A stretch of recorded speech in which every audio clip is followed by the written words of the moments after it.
Welcome everyone to a chat here with the admissions team at NYU's College of Global Public Health. My name is Zach Judy. I'm one of the admissions officers here for the program, and I'm joined by my colleague, Palika.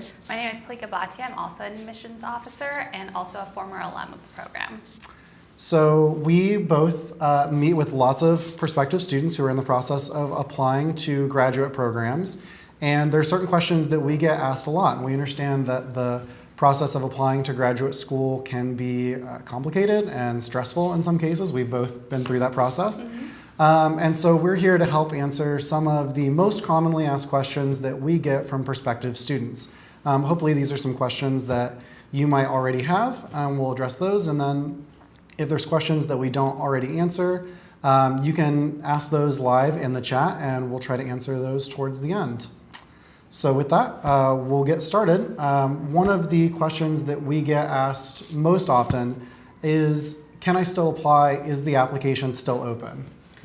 So while the initial deadline of February 1st has passed, we are continuing to accept applications throughout on a rolling basis. So the next set deadline will be March 15th as of right now.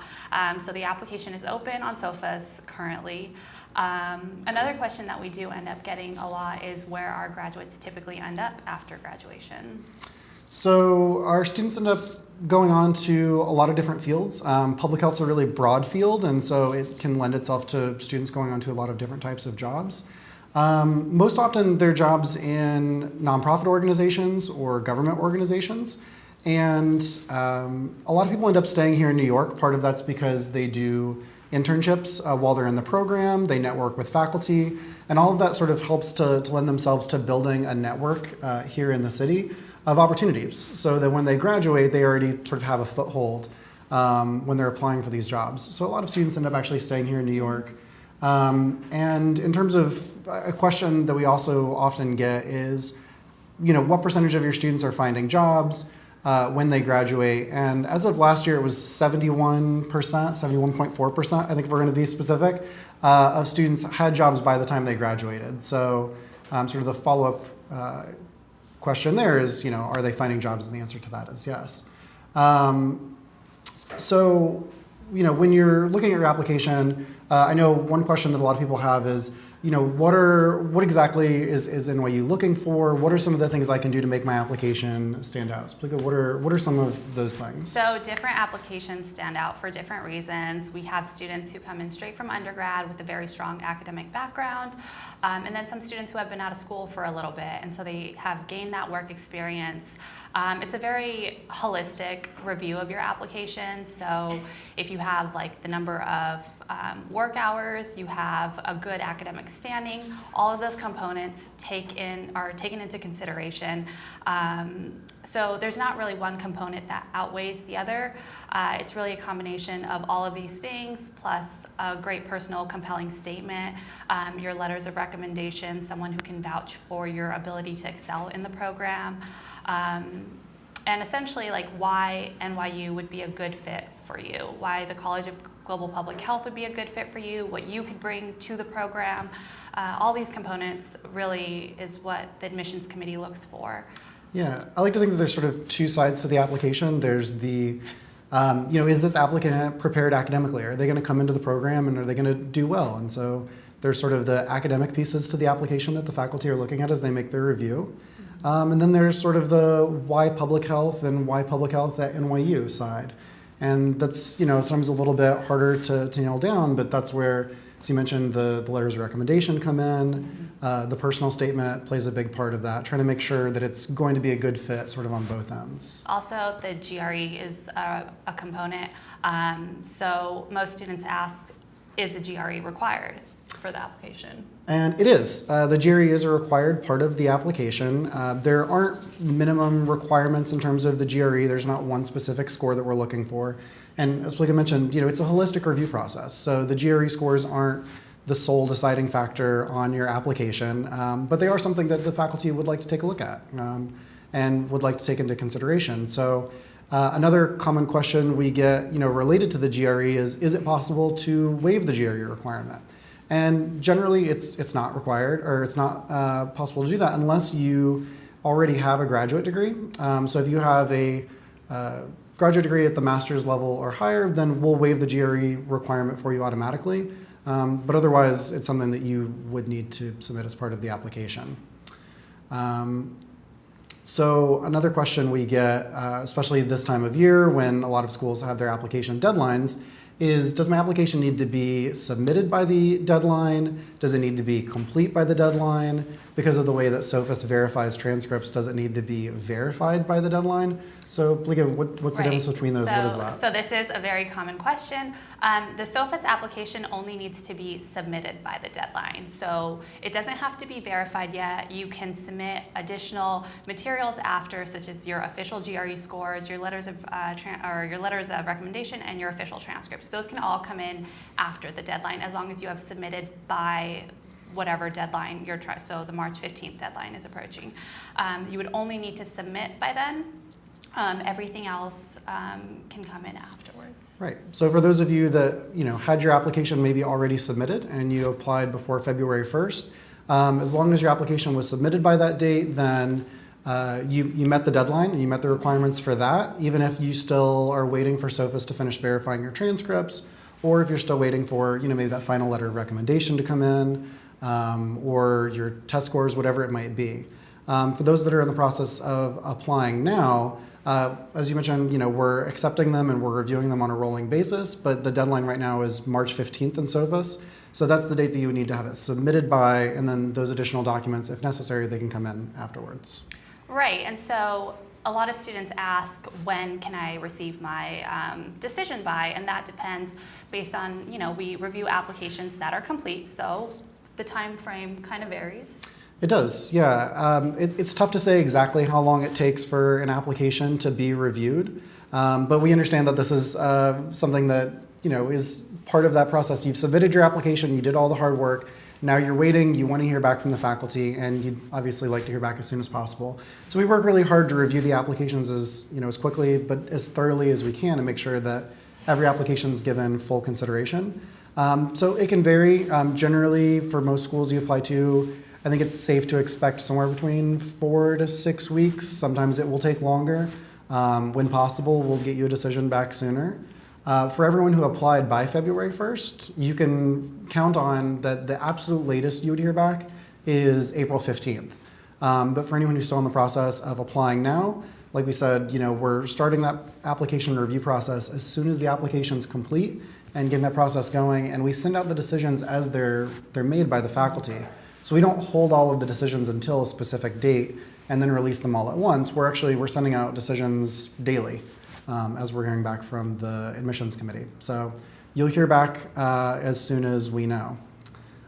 So another thing, when you receive your admissions decision, you also find out about certain types of financial aid and academic scholarships.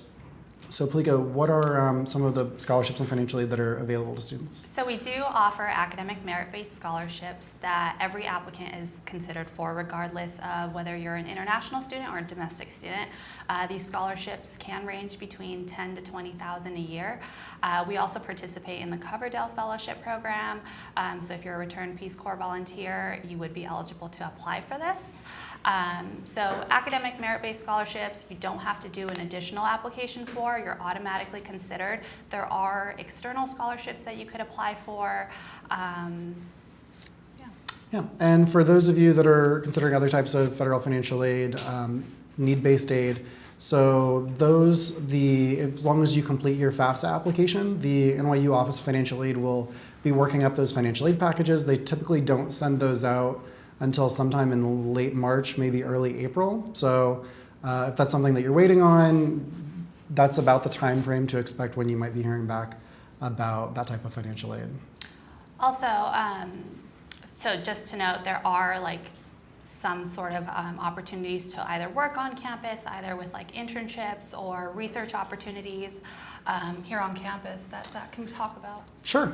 So we, within the College of Global Public Health, have almost 24 faculty-led research labs that students can start getting involved in as early as their first semester.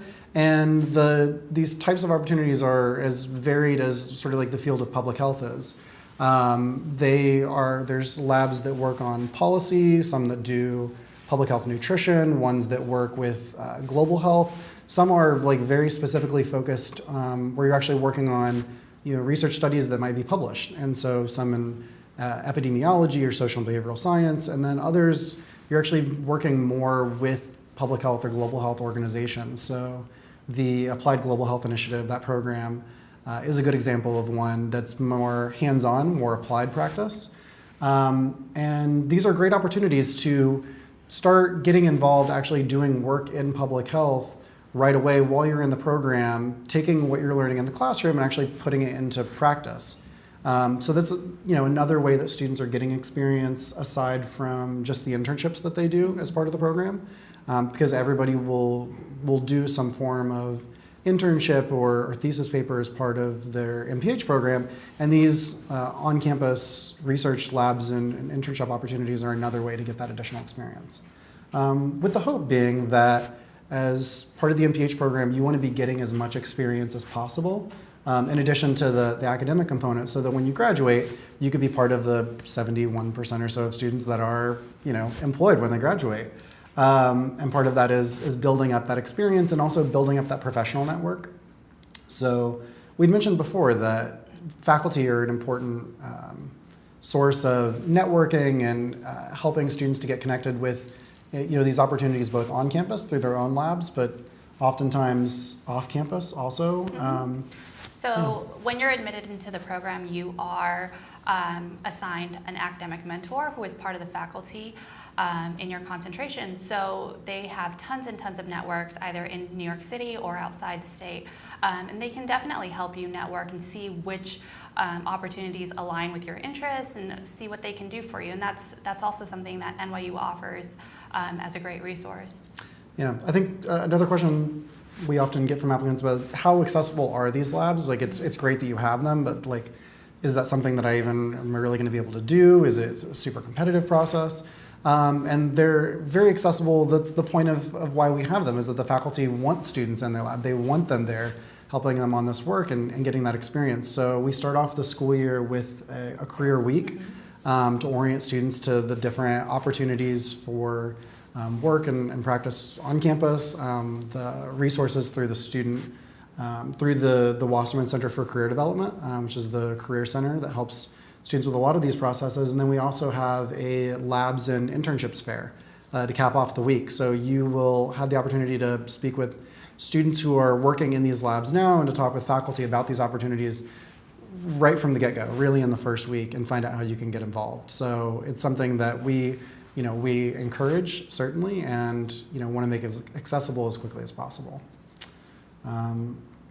Another question that we get quite often is about moving to New York and where do students live. NYU is sort of an untraditional campus, and that it's sort of integrated into the Greenwich Village, West Village, East Village neighborhood here in New York. And so housing is a little different in thinking about maybe some of the places that people went to undergrad. So, where do people live off campus or on campus? So there are graduate housing available for graduate students. Most of our students tend to live off campus. So either Brooklyn, Queens, really anywhere in the city. It's very accessible. We have all of the lines available to us, the subway lines.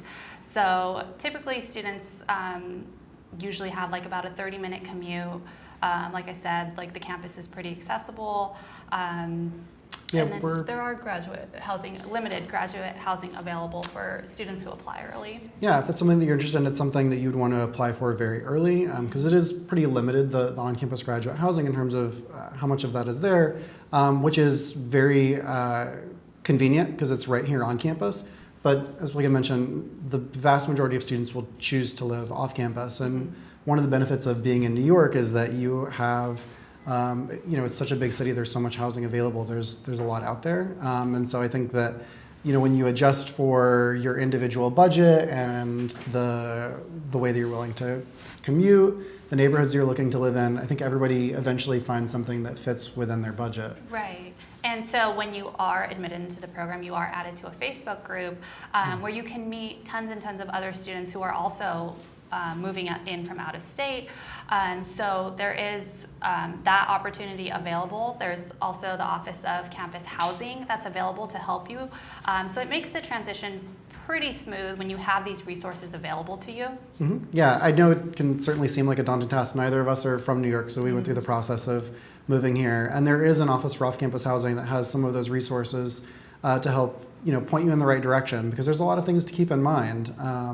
In terms of putting in your deposit on the apartment that you're looking at. Where do you even look?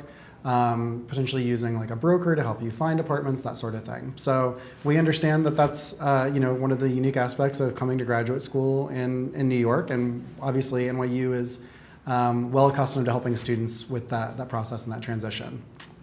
So those were some of our most frequently asked questions, but we do have a couple questions from the audience. So when will people who applied to the online SDG for spring get notification regarding decisions? So if you haven't already heard back, you should be hearing back really soon about those programs. I also see that someone asked about, do we take spring applicants for the MPH? And that's a great question, because we do. There are two programs within our on-campus program that we do spring admissions for, and that's the Global Health program and the Community Health Science and Practice programs. So those programs started in late January, and the application, if you're interested in starting next spring, that application will open up in late August. And the deadline's usually sometime in November, early December, for those two concentrations to start in the spring term. And for those spring applicants, you should, if you apply by December, early December, you should hear back very early January. Yeah. So it looks like those are all of the questions that we had received from the live audience. If you have any questions you've been sitting on, go ahead and chat those at us now. But otherwise, if you are, if you've already received your admissions decision, or if you're still waiting, and you'd like to, get in touch with us to learn a little bit more about the college and about NYU in general, reach out to us. So you can email us at gph.admissions@nyu.edu. You can contact a group of our second-year student ambassadors. Their contact info is available on our website. We've got 4 of those that are in different concentrations, and one of them is a part-time student, so he has a little bit more time left in the program, but 3 of them are full-time students, and they're getting ready to graduate. So if you got questions about what is it like to be a student in the program, they're a great resource, and their contact info is available on there. So we did get another question. So is work experience required for the MPH, which is a great question. Work experience is not a requirement to apply for the MPH. It does definitely help your application if you do have that work experience, but if you're applying straight from undergrad and you haven't really been exposed to the field of public health, that's perfectly okay. Yeah. It's something that it's taken into consideration as part of the application. We mentioned that it's a holistic review process, but it's not something that would count against you if you haven't already have that work experience. And then someone also asked about doing the MPH part-time. So I just mentioned that one of our current student ambassadors is a part-time MPH student. So if you've got questions about what his experience is like, he'd be a great person to ask. But yes, you can absolutely do the program part-time. The difference between part-time and full-time is really just a matter of how many classes you're taking in a given semester. So if you are currently working and you know that taking on a full-time course load in addition to your work schedule is going to be too much, you can certainly do the MPH program part-time as well. And then if in a certain semester you decide, actually maybe I would like to increase my course load and start doing the program full-time, you can make that switch. All of our classes are also held in the evenings, so it's very plausible for you to be working either part-time or full-time if you were really dedicated and you want to do full-time school, full-time work. So you could have that option. So I know it was really helpful for me as a former student to have the first half of the day available to either participate in like internships, research, just other positions, and then obviously have that time at night for class. Also, there's another question about if a writing sample is required for the application. So for the MPH program, we don't accept a writing sample. So what you'll submit is a personal statement, and we ask 5 specific questions in the personal statement about you, your interests in public health, and about how NYU could be a good fit for you in terms of a graduate program in public health. But you wouldn't submit a writing sample for our master's programs. There's also a question about the ability to do a certificate along with the MPH program, which is a great question because it is possible to add a graduate certificate along to your MPH degree. And there's a couple of those. We have a new certificate in health and human rights. There's one in public health and nutrition as well that can be done in conjunction with the MPH degree. And LGBTQ rights. That's right. Yeah. And there's one in conjunction with the Steinhardt, NYU Steinhardt graduate programs in LGBT health and services. Right. Another question that we have is, are there coursework online? Can I do the entire MPH online? So we do have the SDG online MPH, so that is done completely online. It also includes the internship portion that you can also do in conjunction with the online format.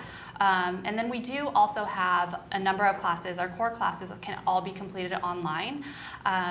So that's definitely an option to work with. Mm-hmm. Yeah, the online classes give you a little bit more flexibility in terms of your schedule. So as Palika mentioned, all of our core courses they're offered online every semester. And then additionally, each semester we're adding more options for other concentration or elective courses to be taken online as well. So that's a great option. As you mentioned, the SDG MPH focused on the UN Sustainable Development Goals for Health is an entirely online MPH program, and that program we accept applications for fall and for spring for. So we also got a question about the doctoral program. So this was mainly some of the frequently asked questions about the MPH program, but I think a lot of these answers apply to the doctoral program as well. And if anyone has specific questions about the PhD program, please feel free to reach out to our office. But for those that are interested in the PhD, we do offer a PhD in public health in 3 general areas of study: epidemiology, social and behavioral sciences, and health policy and management. Let's see, we have another question here about students working. So the question is, do most or do many MPH students work while they're enrolled in the program?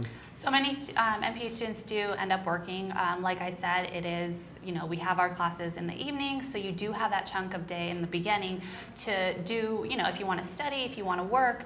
But yeah, so most MPH students do work.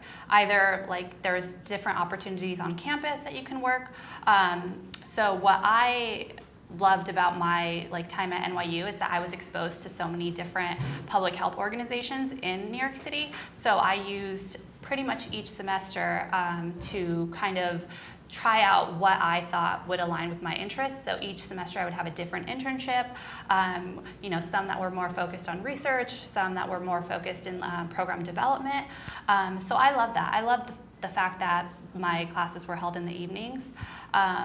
And as an alum, one of my favorite things about the MPH program is that it's a very hands-on program. It's not just sitting behind a desk taking a test after test. It's more going out into the field. We live in New York City, so you have the opportunity to, you're exposed to these public health issues.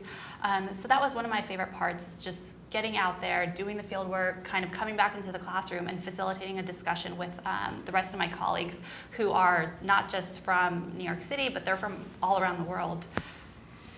Yeah, I think that's, as we mentioned, that's an important part of the experience. Is it's practical, it's hands-on. You're not just studying in the classroom, but you're doing it through these, whether it's the research labs on campus, it's the internships that you may do off campus. And then taking what you learned there and bringing it back into the classroom, being able to share it. And so you're also learning, what from your fellow students about the internships that they did and what they got out of the organizations that they were working with. Right. So, Zach, what would be your number one advice to a student applying for the program? I would say get in touch with the admissions offices of any of the schools that you're applying to. If you have questions about the program, about your application, contact us. That's what we're here for. And we're happy to help. Like we said, we understand that this process can be stressful, and we're here to help, de-stress the process as much as possible. But in terms of ways to improve the application, it's sort of weird to think certain parts of the application at this point are kind of out of your hands. You can't go back in time and retake that one class your sophomore year of college and get a better grade on it. So certain things you shouldn't stress about because they're sort of out of your hands at this point. But there are certain things that you do have control over. Namely, the personal statement, I think, is one area that you can really take the opportunity to show schools that you've done your research on them, that you really understand what it is that they do, sort of what are some of the things that they do well in the field of public health, what are some of the things that you hope to get out of that program specifically, and put those into your personal statement and make it really tailored, not just to the school you're applying to, but to the concentration you're applying to. Because as part of our admissions process, we mentioned the admissions committee. Those are faculty in the department that you'd be applying to. So if you're applying to the program in epidemiology, it's epidemiologists who are reading your application. So feel free to make it as specific to that area of study as you can. Right. That'd be my number one piece. Right. That's kind of where I was going with it too. You really want to demonstrate your passion for public health. All of your colleagues that you're going to meet, they're really passionate about public health. So kind of what brings you to this field, why you're interested in it, is kind of something that you can control in your personal statement. You can really tell the faculty who's reviewing your application why you're interested in this field. Yeah. So unless there's any more burning questions, I think we'll start wrapping up. So like I said, you can email us at gph.admissions@nyu.edu. And you can also, on our website, you can schedule time to come in and meet with us individually. You can email us about coming to visit a class. You can reach out and contact our student ambassadors. There's actually a chat function on our website. So if you go to the admissions page, you can actually type your questions at us and we'll type answers right back at you.